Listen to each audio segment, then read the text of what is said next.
Rhiannon. I'm from Springboro, Ohio. Major depressive disorder, and I was also struggling with a eating disorder at the time too. I was definitely very active on social media at the time, including Twitter, which is really what stemmed my eating disorder. There's a lot of platforms on there that will encourage that behavior, and you can meet a lot of people, and they will try to like keep you in track and stuff like that, and it's a bunch of negative stuff and not a great place, but it definitely encouraged all the behavior. It definitely started in freshman year around the winter time is when I really started to struggle with it. I met my friend group at that time, or my past friend group at that time, and we were all going through really the same thing together, and we were all struggling. And around like May-ish of that year, we were just sick of feeling so like down and so just depressed with each other, and we just agreed to like try and get better, and that we were going to try and keep ourselves in check, and we were encouraging each other to get better. So we worked really hard on it, and we were constantly with each other and encouraging each other, and I am so thankful that I was able to have the people that I did, to be able to grow with them and to improve my lifestyle.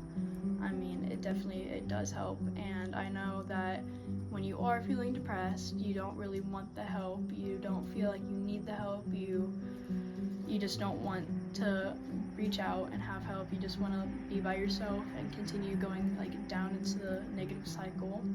But I am very glad that I was finally able to realize that it was getting way too bad. I mean, the people who I did have, my friends, or my old friends that I did have, ended up like telling me that I was too negative on myself and too like just self-destructive, and they ended up leaving me. So I am glad that I was able to take that as like a reminder that I needed to, get my mood up, start working on myself, and so I did, and I'm so much better. I mean, I would not expect to be where I am today. I mean, I deleted everything negative on my phone. I'm no longer on any negative social media, which is great. I mean, it's really, really terrible, the stuff that is out there. I mean, especially on like the more darker apps like Twitter, Reddit. I know like Tumblr's one that people use. It's really, really terrible. I mean, the stuff that you would see on there is absolutely terrible and just so dramatic to see. So, I mean, that's definitely, especially if you're a parent, that's definitely a thing to check.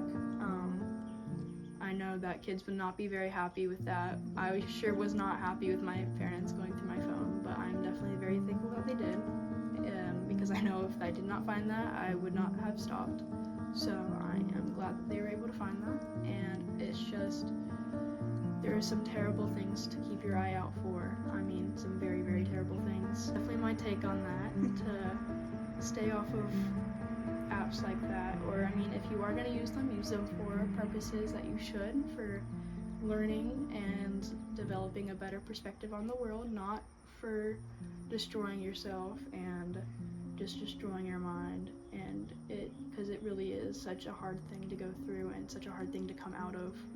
It's very hard to change your perspective on that, but I did, and I'm very happy about that.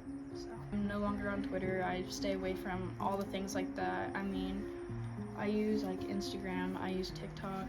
I use it moderately. I wouldn't say I'm on it all the time, but nothing negative. I mean, just like funny stuff, I guess. I'm never trying to do anything to purposely harm myself.